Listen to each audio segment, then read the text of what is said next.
Okay. Hi, everyone. Welcome to SBR Sports Picks. He's Drew Martin. I'm Peter Loshak. It's Thursday afternoon, July 6th, and this is the regular show that we see. When it says live there, does that mean are we live when it says we have to wait till that thing or that thing? Sorry, I should not be saying this. Sorry.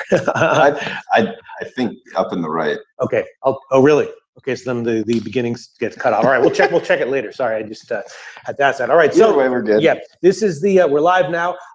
This is the Thursday show that Drew and I do every Monday and Thursday, where we take a look ahead to the upcoming series in Major League Baseball. Drew Martin, I went through a rough stretch in MLB in June, but yesterday 8-2, and today already 3-0 in today's pick. 3-0 so far. I gave the hot start. Milwaukee team total over, the over in that game, and St. Louis first five, and so maybe I'll be feeling it for these next few days in MLB. Looking over the series, some interesting stuff going on there, Drew Martin. Yeah, that's the way it goes, up and down in handicapping, especially with something like like football. You can really focus your research, and there's fewer bets. But with something like basketball or baseball, there's a lot of ups and downs and waves where you catch waves. You find yourself either out of sync with league and team tendencies, or in sync with league and team tendencies. But Drew Martin, one team that you have been relatively in sync with, congratulations, is Milwaukee. Milwaukee, yes. You have been on them. They've been very profitable overall, particularly profitable on the road, plus 27% ROI on the road, looking like they're going to win once again today as a big underdog. I had them on the first 5 innings and the full game as a big underdog. And their next series is on the road against the Yankees. And as we know, Drew Martin, the Yankees, despite all their awesome bats in the lineup, and as awesome as they were in the beginning of the year, they were actually majorly negative in terms of ROI in June and July. Their bullpen that was awesome in the beginning of the year has not been so good recently, and their lineup just is not as explosive as it has been in the beginning of the year. Of course, they do have some injuries, which is key. But so here we go. We have a Milwaukee, very positive in June and July. The Yankees majorly negative in June and July. Milwaukee, great ROI on the road. Do you think that continues here? No, I don't. Okay, tell us why. I will not be betting the Brewers much at all. Junior Guerrero on Friday, his velocity has been way down. I think he was averaging 90 miles per hour, maybe even lower, going into Yankee Stadium against that lineup. Not interested in the Brewers on Friday night. I wouldn't be surprised if they come out as plus 160, plus 170 even. So, not on Friday night. Saturday, Brent Suter. Haven't been involved with him yet. Young guy. Coming from the left side, I guess it is somewhat of a good profile there in Yankee Stadium, but he's going up against Luis Severino, who is bet-on material for me as well. So I just think that looking to go on Milwaukee either Friday or Saturday is a tough bet. All right, well, let's talk about – first of all, I completely agree with you on Friday. I'm looking to fade Garrett for sure, maybe just with the Yankees team total over, even if it's a high total. But I agree with you. I think that the Yankees -1 on Friday and the team total over might be good plays. And, of course, on Friday every morning I do a live show, so you can tune in tomorrow morning and see if I actually wind up making those official picks. Saturday, though, Suter had one start great against the Orioles, right? Great against the Orioles. They do have some bats. Severino, 3 of his last 4 starts have been subpar, actually. Okay. Yeah. Well, I mean, he's just the velocity's there to go against Milwaukee's lineup. I don't know. I think he can have success against them. He's not exactly the profile as far as junk pitcher, which I like to bet Milwaukee on. So that's what's keeping me off of it. But you do bring up a great point. He has not pitched that well. And then when you look on Sunday, it's Jimmy Nelson versus Masahiro Tanaka. Yeah. That's your boy, isn't it? Yeah, well, just before we talk about that one, the Saturday game, I think the line will be key. If the Yankees are I agree with you on Severino in general, next 5 years, I'm high on him. But if the Yankees are -180 or higher on Saturday, I think that might be a spot to take a shot with Milwaukee. Okay. What do you think? You might be onto something. Yeah, at that price. Yeah. You're right. Yeah. And then Sunday, Nelson against Tanaka. Nelson off another great start. Seems quite reliable. Tanaka also, though, off another great start. That makes 3 in a row great starts for Tanaka. What do you think? That's a lot of great starts in a row. For both of them, yeah. I hate betting unders in Yankee Stadium, especially – I actually like both of these lineups. The Yankees lineup I like, and Milwaukee's. Putting Milwaukee in an AL park, I don't think they have that much of a disadvantage against most AL teams. So yeah, that one's going to be a tough one. Of course, it'll depend on what the line is. If either team on Sunday is a big underdog, I think I would lean towards taking them, but I don't think they will be. I think it'll be close to even money. Then the next series, we have to bring this one up, right? A lot of people in sports betting, they just love the free money, right? They love the free money. And one team that was predicted to be free money at the beginning of the year and is Houston, right? Just free. You don't even have to think about it. Today, again, I'm 11-2 over the past 2 days. And one of my picks that goes tonight, no-brainer. Houston team total over against Nelson Liriano. Not that they're going to necessarily win, but just at 5. So here they go again. Their next series, and actually the first one starts tonight, but then they have 3 other games Friday, Saturday, and Sunday against Toronto. Houston plus 48% ROI on the road. Toronto minus 20% ROI at home. Toronto, a terrible ROI in June and July. What do you think? Do you think Houston's just going to be free money once again? I love Houston. I'm not jumping off of that train at all. I've been on them a couple times. Like I said earlier, anytime they're under minus 150, I look to bet on Houston, almost irregardless. Yeah, and so we'll look at the pitching matchups. I like to bet on Houston when the pitching matchups are kind of like a wash. Either 2 good pitchers or 2 bad pitchers. And on Friday we've got Morton against Sanchez. We could go into either of those guys in detail, but feels like it's roughly a wash. Yeah, right down that alley. Then on Saturday, Fiers against Stroman. Again, pretty much a wash, but if anything, I'd give the edge to Fiers. Would you? Well, Stroman's been good, but the thing is, here's the thing. Fiers gets an extra day of rest, and Stroman, there have been the rumors. You know how I love like rumors of like injuries of pitchers. The blister rumors are creeping in with Stroman. He left his last start after 80 pitches because of a blister issue. Okay. And he's been good. Yeah. But I'm just saying that, like, again, they're both good. I would put it as a wash, but only because Fiers gets an extra day and Stroman's been complaining of a blister issue. I'd lean towards Fiers. All right, Pete, let me try to poke a hole in that argument because when I hear blister issues, I have worries, but for different reasons, not for game-to-game betting. It's more of like a fantasy issue or like a season-long issue.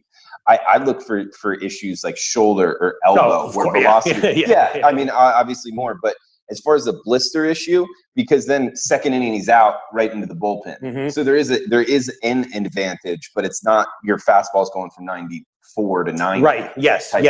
Your fastball's not going, but your mechanics and your psychology might be severely impacted. All right. I'm not disagreeing with you. I'm saying in general, I'm seeing this one as a wash. Okay. But if pressed, I'd probably lean towards Fiers because again, he is getting an extra day of rest here. And so again, but even if it's a wash, I think I'd be leaning Houston. And then on Sunday, Peacock against Happ, also kind of a wash, right?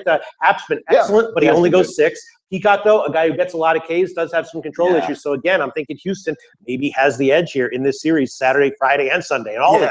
For whatever it's worth, I've had a lot of luck with Peacock. I think it's his name. The market sees Peacock and doesn't want to bet it. Yeah. All right. And maybe on Sunday, if you want to not if you're worried about Happ having another excellent 6-inning start, which I think is entirely possible, maybe Houston on the second half. But in general, I got to be leaning Houston once more into the Allstar break at Toronto. All right, Drew Martin, I have 3 other series I'm going to bring up. Before we get to that, what's caught your eye that you'd like to bring to our attention? All right. Well, you hit the one that really caught my eyes. Junior Guerrera fade tomorrow night in New York. But another one that caught my eye is the New York Mets versus St. Louis Cardinals. We got DeGrom, who you could make the argument he's the hottest pitcher in baseball right now. So that should be an interesting one. He's also coming off of extra rest, which is something I really look to bet. Yeah, I think his last time out, I think it got rained out, so that's why he's got extra rest. And then Carlos Martinez, his last time out, Sunday Night Baseball. He got knocked around a little bit. He didn't look that good, and I think it might be an opportunity to bet on the Mets and put that matchup in your pocket. That's what I was thinking about, except the Mets do have some injury issues, right? Like Cespedes has been kind of banged up. Granderson has been a guy who's been like expected to start, but then he doesn't start, but he pinch hits. So I agree with your analysis, but before I actually pull the trigger on any Mets games, I'm definitely going to check to see what their lineup issue is and what the condition of, all those guys, Cespedes, Granderson, who's in the lineup. Because in general, I would say that the Mets have a big lineup edge, except for like the last week or so, where the Mets haven't been hitting, they've been felled by injuries, and St. Louis actually has started to pick it up offensively. Okay, yeah, I mean, I still like the DeGrom against St. Louis lineup.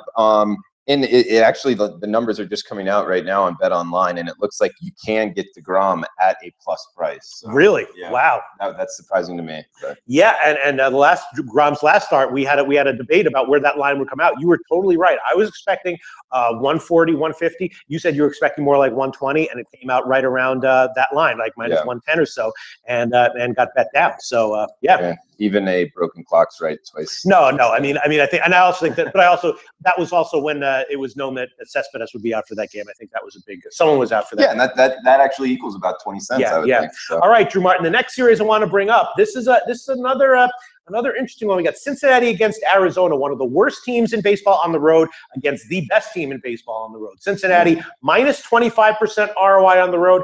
Arizona plus 25% ROI at home. And also recently in June, July, Arizona top 5 in baseball in June and July. Cincinnati bottom 5 in baseball in June and July. And of course, Arizona just got A.J. Pollock back, which is a nice addition. Right? Bet on, absolutely. So the question is here, the starting pitching is a little bit questionable, though. In general, I feel like if you don't look at the starting pitching, you have to be leaning Arizona here or not. What do you think? Well, Arizona's got Greinke going, right, on Friday. And then Tejon Walker on Sunday. But this guy, Luis Castillo, the Reds, I like him. I think he hits, triple digits on the gun, 24 years old. I still don't think the market's fully on to him. So on Sunday might be a good opportunity, especially keep in mind, guys, I'm glad I remembered this. Sunday, all-star players might get the day off or early trip out to Miami, depending where the team's playing. Guys hitting vacation. Sunday, you're going to see a lot of movement in the lines. And just be aware that there will be players that have the day off. So if you like betting on young guys with a lot, and especially like you said, Cincinnati on the road not performing that well, they're probably going to be at a big plus price against Tejon Walker. Sunday might be an opportunity to kind of buck that trend and go. Actually, I'm seeing Walker on Saturday, and on Sunday I'm seeing Bailey against Corbin. Okay, I'm talking about the Saturday game. I mixed up the two, but yeah, you're right. Yeah, but yes, in general, you want to check lineups on Sunday games every Sunday of the year, but especially before All-Star break. You're absolutely right there. And so I would be leading Arizona, but on Friday you've got Greinke starting, so you're going to get a big favorite line there, right? Huge then, as you said, on Saturday you got Castillo against Walker. Castillo wild, but has nasty stuff. Walker off a great start, but can have serious control issues.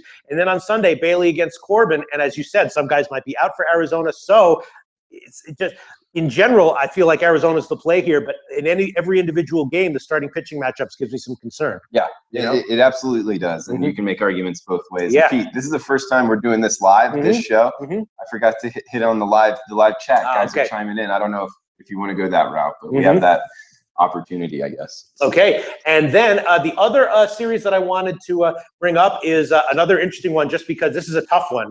This is a real tough one, Drew Martin. This one you might want to just not. KC against the Dodgers, right? Now, both teams were awesome in June and July, but KC even more awesome, right? KC, the most profitable team in June, but of course, the Dodgers, excellent in general. KC plus 7% ROI on the road. The Dodgers plus 18% ROI at home. We're just seeing plus ROIs everywhere we look with KC and the Dodgers. What's your take on this one? This is a tough one, Drew Martin. Yeah, this is a real tough one. I mean, interleague in NL Park, Hamill versus Medea. And look, he's already commanding almost 200 Friday night. So wow. I actually, if KC is going to be getting plus prices like this, I don't know. I might take a shot with him. It's just KC's hitting well, but I think you still have to give the Dodgers a clear, significant lineup edge. Royals' pen has been good and improved, but still, you got to give the Dodgers. So, and I was, this is a tough game. Hamill looked like he was trending back down in his last start. Maeda also got crushed in his last start after a run of great starts. So my sense is Maeda will be significantly better going forward, whereas Hamill might really regress in a major Mike Pelfrey-esque kind of way. Yeah, I could see that happen. And also Ian Kennedy's on the hill for and then the on Royals. Saturday, and he could also, and then on Sunday, you're just going to have a typical Kershaw game, Duffy against Kershaw. It's going to be another minus 240 line, and you're going to look at Duffy and you're going to be like, wow, he's pretty good. Why is KC? But then are you going to pull the trigger against Kershaw at just minus 240? Probably not. So that's a tough one, Drew Martin. I just wanted to bring that one up. Yeah, no, Pete, what do you think about the Dodgers? All their struggles against lefties, they've actually been hitting lefties better of late, haven't they? Yes, and that has definitely evened out over the span of the season. Yes, for sure. Jim Beam chiming in, KC ride him. I don't know. It might be a good opportunity there, Jim Beam. It just really depends on on what the lines are. You know what I mean? I mean, again, if the Dodgers were like minus 150 with Maeda, I'd be all over the Dodgers. But at minus 200, I don't know if I can do that.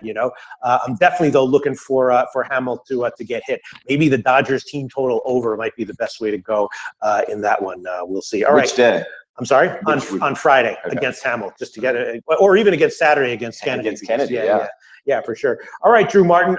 We were a little bit rushed here, so I didn't have a chance to look at any of the individual pitching matchups that I wanted to bring up. Is there anything else that's caught your eye from the upcoming weekend in baseball, Drew Martin? I guess one thing I want to bring up is Cleveland. We don't know their situation, I guess, today, but losing. Oh, that was the other one I wanted to bring up. Sorry about that. Yes, totally. That was here's one. Go ahead. Go ahead. No, go ahead. No, you go ahead. You brought it up. I'll comment. I have a lot to say about it. All right. So if they do lose against the Padres, I mean, and just get absolutely bitch slapped as 300 and 200 decimal favorites, it's just ridiculous. Are they going to be able to turn it around here before the All-Star break? Obviously, after the All-Star break, you'd have to tip your cap. They might be able to do it, especially with the talent they have. But coming in here, this is a dangerous, dangerous series. Coming home, facing the Tigers, they'll have on Sunday at least Michael Fulmer on the hill. Yeah. I don't know. Just an interesting series overall. Yeah, I mean, my sense is that, this is a real tough one. The big question, once again, is just how massive of a favorite will Cleveland be? On Friday, it's Zimmerman against Carrasco, and Zimmerman had a few good starts, but his last 2 starts, he started to get hit again. He's a guy who's similar to Pelfrey and Hamill. I'm looking to sort of, fade. He's a guy who I love those guys when they're like, obviously, questionable starters. They have a run of like a month where they're having some good starts. So they're going to be getting another month or 2 in the rotation, and they're probably going to be regressing that whole time. He'll get to bet against them. That's how I see Zimmerman here. Carrasco had a terrible start, 2 starts back, but then last start was against Detroit. At Detroit, had a great start. He's got to be able to do that again. Why? Just because he's at home, he can't do what he did last week? No, he could. Yeah. Absolutely. So I got to think Cleveland's going to be a good bet on Friday, but who knows what do you have their opening line there on your for Cleveland? I mean, once again, it's like if they're 180, I don't know if I can touch it. On Friday's game? Yeah. We got Carrasco. Oh my god. There you go, minus 200. Look at that. Yeah. See, that's what I said. So I'm like, they got to be a good bet here, but if they're minus 200, can you take them? I don't know, because let's look at the Sunday matchup. Fulmer against Kluber. Fulmer obviously is good. Kluber is friggin' awesome and lights out, right? But Cleveland has lost 3 of his last 4 home starts, and all 4 of those home starts were lights out starts from Kluber. He gave him 4 home starts, all of them lights out. They only managed to win 1 of those games, Drew Martin. Yeah. And actually Fulmer, I was looking into this one. He's actually been blown up by the Indians. His numbers, batter pitcher numbers, are not very good against the Indians. And then on Saturday, Verlander against Clevenger. Verlander's last start was at home against Cleveland, and he got crushed. He got crushed. And Clevenger, a guy who's a little bit shaky, but, a guy who does get through some of the jams that he puts himself in. Not a great guy overall at the moment, but, certainly serviceable. Cleveland, with their bullpen edge and with their lineup edge, should have an edge here, especially against Verlander. It won't be a big line, but again, I just don't know what's up with Cleveland and their performance at home. Yeah, so hopefully we can get a better line on Saturday or Sunday because, Verlander got rocked against them too. So we'll have Saturday's pitcher and Sunday's pitcher with batter pitcher splits, definitely favoring the Indians. So if we can get some lower lines, it might be a chance to buy on. Well, I'll tell you what, Drew Martin, at minus 200, there's no way in hell I'm touching Cleveland on Friday. Then Saturday, if there's one game I'm looking to take Cleveland on, it will be Saturday, Verlander against Clevenger. Because of Verlander, I'm assuming it's going to be a low line. And then on Sunday, again, guaranteed Cleveland's going to be at least minus 220 favorite with Kluber, right? No way I'm going to take it, right? No way. And the guys are chiming in, like Jesse or M. Saza or M. Sizza. You cannot bet Cleveland at home unless you are getting plus money, and a lot of it you're not going to get that this series. So I wouldn't even say that. I would even say you can't bet Cleveland at home unless you're not getting a friggin' minus 180 line. I mean, Cleveland. It's not just that they're like a small favorite in losing; they're a massive favorite in losing. Yeah. It's unbelievable. You're not going to make a lot of money. And Mendoza saying the same thing. He's F that, not laying it. I don't blame you. I'm not going to lay a big number with him either. So. All right. Tomorino saying, I found Straley to be one of the most underrated pitchers in baseball. I would generally agree with that. More even at home, not great. Marlins are hitting left-handed pitching. Nice call, Tomor. Yes, on Saturday, I believe that is. Straley against Moore, Marlins against San Francisco. And again, look, I faded Miami today. I cashed on the first 5 innings, but they do have some guys in their lineup. Yeah. Stanton, Yelich, all those guys, right? And Pete, there's some big money out there in the market. If you notice, the Marlins get bet for whatever reason from the opening line more times than not than getting faded. So there's some either big money or smart money that really likes this Marlins team. Nice call, Tomarino Tomor. That is actually a Friday game, a night game, Straley against Moore, and that might be a spot to take Miami for sure. Nice call there, Tomarino Tomor. I didn't have time yet to look over the individual pitching matchups, which is a feature of this show that I usually do, so I won't be able to get to do that right now. I'll be able to do that on the Monday show for sure. So we can wrap this up. Drew Martin, is there anything else you'd like to bring to our attention? That's about it. I'm good. Thanks for chiming in, guys. Yes, appreciate it. Thanks for all the comments, everyone, and we will be back on Monday. Oh no, we won't. We will be back. That'll be the. We'll be back on Monday, and I'll be there tomorrow on the morning show giving my picks, and then next week is All-Star Week. Of course, we'll be previewing the what will we be doing? The Home Run Derby and probably the All-Star Game as well, and of course doing a lot of crucial insights into the second half of the season, what to expect. Right, Drew Martin? Should be a good second half, and also ramping up the college and NFL football. Yes, sounds good. Thanks for tuning in.